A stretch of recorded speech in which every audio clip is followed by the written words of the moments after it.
우리가 만드는 국어 1학년 5번째 시간입니다. 오늘은 우리말의 9분사 중에서 세 번째 수식어과 독립어에 대해서 살펴보도록 하겠습니다. 교과서는 135쪽 펴시면 되겠습니다. 오늘 수업하기 앞서서 지난 시간 내용을 복습을 하고 계속하도록 하겠습니다. 화면에 문제 3개가 있을 텐데요. 첫 번째 문제부터 정리를 해보도록 할게요. 자, 첫 번째 문제입니다. 동사의 개념에 대해서 묻고 있습니다. 동사가 뭐였죠? 동사는 어떤 대상의 움직임을 나타내는 말이다 라고 정리를 했었습니다. 움직임을 나타내는 말, 예를 들어서 뭐 달리다, 뛰다, 걷다, 보다, 마시다, 먹다 뭐 이런 말들이 있겠죠. 자, 두 번째 문제입니다. 형용사의 개념에 대해서 묻고 있는데 형용사는 뭐였죠?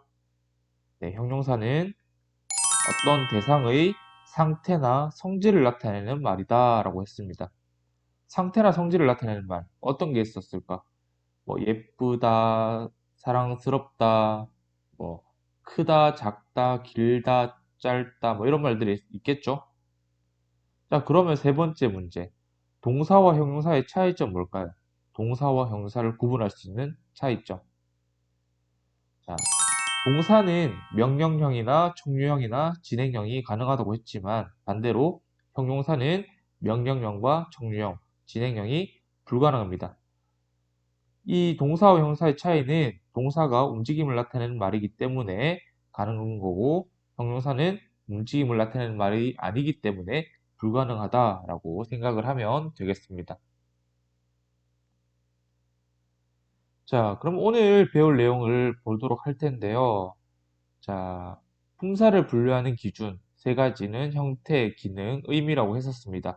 그 중에서 오늘은 불변어 가운데 수식어 중에 관형사와 부사 그리고 불변어의 독립어 중에 감탄사에 대해서 살펴보도록 하겠습니다. 감탄사는 굉장히 쉽기 때문에 오늘은 수식어에 중점을 두고 내용을 들으면 되겠습니다. 자, 오늘의 핵심 개념 첫 번째입니다. 관형사. 관형사가 뭘까요? 관형사는 체언 앞에서 체언의 내용을 자세하게 꾸며주는 단어입니다. 꾸며주는 단어. 자, 그럼 이때 우리가 궁금한 거. 체언이 뭐였더라? 또 체언을 꾸며준다는 말은 또 뭘까? 라는 겁니다. 체언이 뭘까요? 체언. 우리 지지난 시간에 배웠던 것 같은데 체언의 정의 아니면 체언의 종류 뭘까? 체언은 문장 안에서 주어나 목적어나 보어의 역할을 하는 단어들을 체언이라고 했고요. 체언 안에는 명사와 대명사 그리고 수사가 있었습니다. 자, 그럼 이 관형사의 역할은 뭐냐? 체언을 꾸며준다라는 건데 꾸며준다라는 말이 뭘지 구체적인 예를 보면서 정리를 해보겠습니다. 자, 다음 단어들의 공통적인 특징을 생각해 봅시다.입니다. 선생님이 3개의 단어를 준비했습니다. 자전거, 과일, 가방. 자전거와 과일과 가방은 3개 다 체언이고 또 명사죠. 근데 이 자전거, 과일, 가방 앞에 이런 말들이 붙는다고 생각해 봅시다. 새, 어떤, 헌. 자전거는 자전거인데 어떤 자전거? 새 자전거고요. 과일은 과일인데 어떤 과일? 어떤 과일. 그리고 가방은 가방인데 어떤 가방? 헌 가방. 이렇게 되겠죠? 자, 여기서 보면 첫 번째 같은 경우에는 새라는 단어가 자전거라는 단어를 꾸며줍니다. 그리고 두 번째 같은 경우에는 어떤이라는 단어가 과일이라는 단어를 꾸며주고요. 세 번째는 헌이라는 단어가 가방이라는 단어를 꾸며줍니다. 이때의 새, 어떤, 헌, 그리고 자전거, 과일, 가방. 자, 먼저 자전거, 과일, 가방 같은 경우에는 자, 어떤 대상의 이름을 나타내기 때문에 명사죠. 명사는 체언 안에 속한다. 그래서 자전거, 과일, 가방을 체언이라고 한다면 이 자전거와 과일과 가방을 꾸며주는 새, 어떤, 헌의 품사는 당연히 관형사가 된다라는 말입니다. 우리말에서 관형사, 나중에 배울 부사도 그렇겠지만 꾸며주는 단어는 꾸밈을 받는 단어. 자, 여기서 봤을 때 꾸며주는 단어가 새, 어떤, 헌이고 꾸밈을 받는 단어가 자전거, 과일, 가방인데 자, 꾸밈을 받는 단어가 뒤에 나오고요. 꾸며주는 단어가 앞에 나옵니다. 무조건 앞에서 뒤로 꾸며준다 라는 거 잘 알고 있어야 됩니다. 자, 그럼 여기서 두 번째 오늘의 핵심 개념입니다. 오늘의 두 번째 핵심 개념은 부사입니다. 부사. 부사의 개념은 뭘까요? 부사는 용언 또는 다른 말 앞에서 그 말을 역시 꾸며주는 단어입니다. 꾸며주는 단어. 자, 관형사의 개념이 뭐였어요? 관형사는 체언 앞에서 체언을 꾸며주는 단어입니다.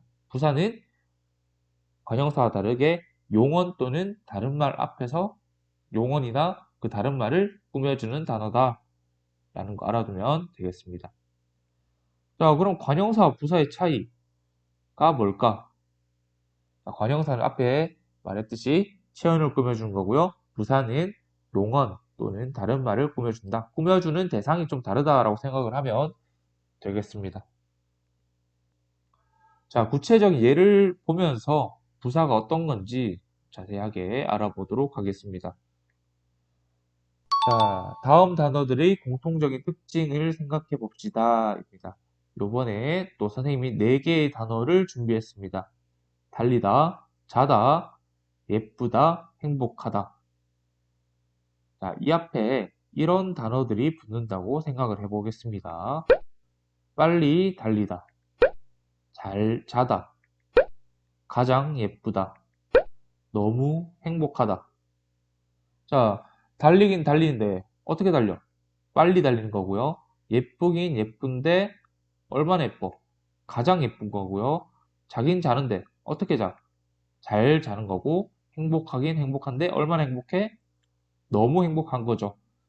자, 이렇게 놓고 봤을 때 첫 번째 같은 경우에는 빨리라는 단어가 달리다를 꾸며주는 거고요. 두 번째는 잘이라는 단어가 자다를 꾸며주는 거고 세 번째는 가장이라는 단어가 예쁘다를 꾸며줍니다.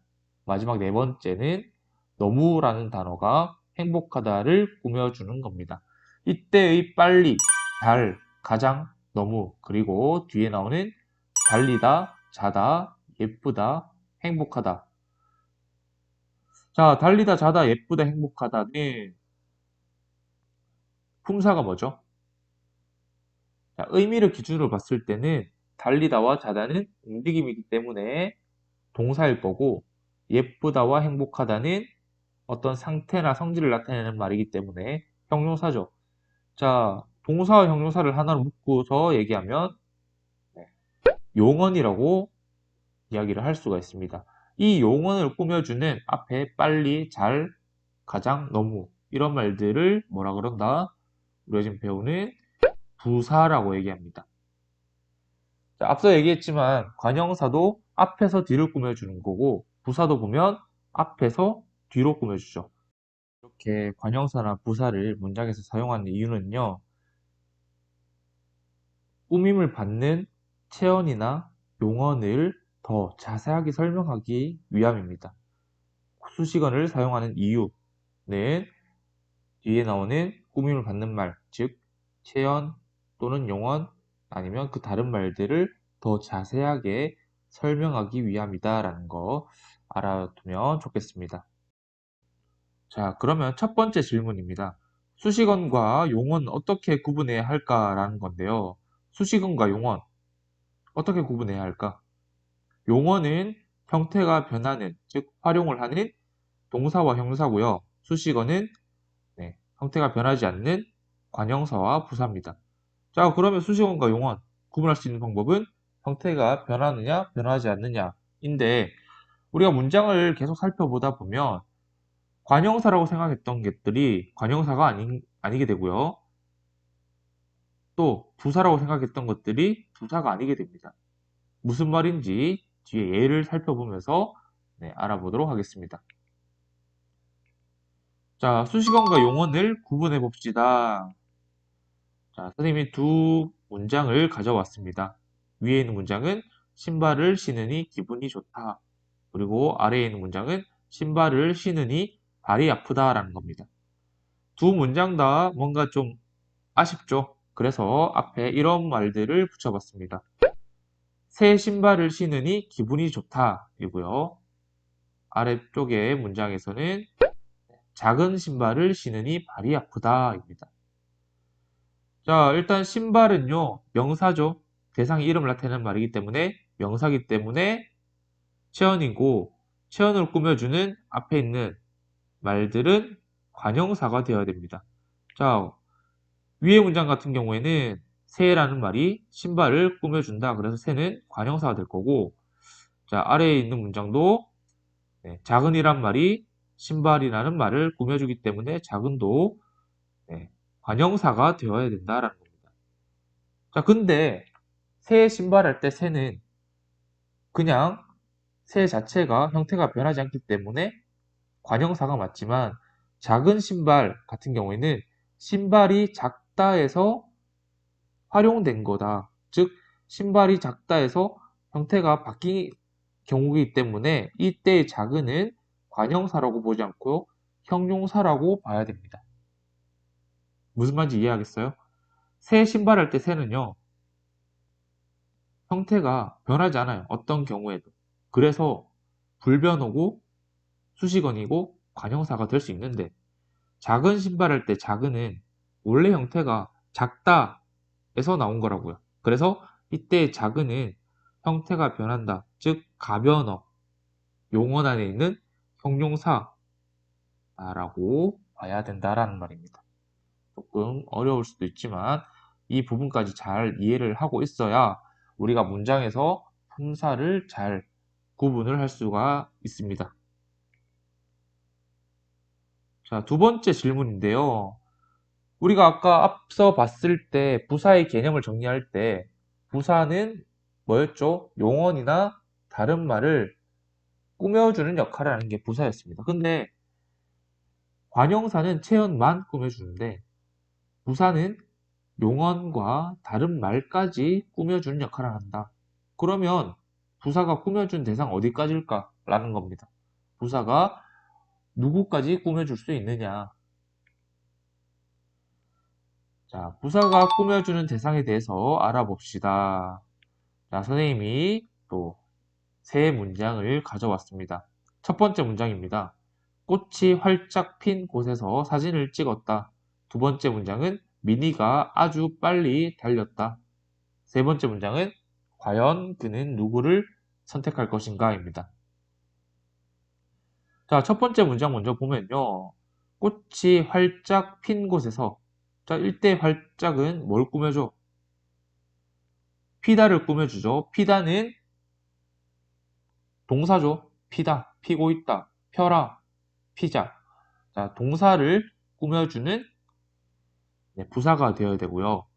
자, 두 번째 문장에서 미니가 아주 빨리 달렸다입니다. 빨리는 달렸다를 꾸며주고요. 그럼 아주는 뭘 꾸며줘? 아주는 달렸다를 꾸며줍니까? 아니면 빨리를 꾸며줍니까? 아주 달렸다. 달리긴 달리는데 아주 달렸다. 말이 돼요? 말이 안 되거든요. 아주는 빨리를 꾸며주는 부사입니다. 빨리는 빨리인데 얼마나 빨리? 아주 빨리가 되는 거기 때문에 아주는 빨리를 꾸며주는 게 되는 거고요. 자, 세 번째 같은 경우에는 과연 그는 누구를 선택할 것인가에서 과연은 뭘 꾸며주는 걸까? 그는 아니면 누구를 아니면 무엇을 이때 과연은요 이 문장 자체를 꾸며줍니다. 그는 누구를 선택할 것인가? 근데 뭐 과연 그는 누구를 선택할 것인가 라고 해서 과연 자체가 문장 전체를 꾸며준다라고 봐야 됩니다. 그럼 우리가 정리를 하자면 부사가 꾸며주는 대상은 피다 같은 용언에 한정되는 것이 아니라 빨리 같이 다른 부사를 꾸며주기도 하고요. 세 번째 문장처럼 어떤 문장 전체를 꾸며주기도 한다라는 거 알아둬야 됩니다. 그래서 수식어는 뭔데요? 수식어는 불변어고요. 네, 관형사와 부사를 포함하고 있는 개념입니다. 자, 수식어는 문장에 사용될 때 형태가 변하지 않고요. 또 다른 단어를 꾸며주는 역할을 합니다. 자, 수식어를 공부할 때 주의해야 될 점 두 가지인데, 첫 번째는 단어의 활용 여부에 따라서 수식어과 용언으로 구분할 수 있다는 거. 앞에서 살펴봤듯이 우리가 관형사인 줄 알았는데 형태가 변하는 형용사나 동사가 될 수 있다는 거. 그런 경우 조심해야 되고요. 두 번째는 네, 부사 같은 경우에 용언뿐만 아니라 다른 부사 또 문장 전체를 꾸며주기도 한다라는 거 주의를 해야 됩니다. 자, 오늘의 마지막 세 번째 핵심 개념입니다. 자, 감탄사인데요. 감탄사는 네, 놀람이나 느낌, 부름, 대답 등을 나타내는 단어입니다. 감탄사는요, 말 그대로 감탄할 때 쓰는 말인데, 자, 감탄사는 자기 혼자 노는 단어다라고 생각을 하면 되고요. 굉장히 쉽습니다. 자, 감탄사 같은 경우에는 크게 세 가지로 구분을 할 수가 있습니다. 첫 번째는 어떤 감정을 나타내는 말. 예를 들면, 와, 맙소사, 어머나, 이런 감정을 나타내는 말. 두 번째는 부름을 나타내는 말. 누구를 부르는 말이죠. 야, 여보세요? 이런 말들. 마지막 세 번째는 대답을 나타내는 말. 예, 응, 그래. 이런 말들이 다 감탄사에 포함되는 말이다라는 거 알아두면 되겠습니다.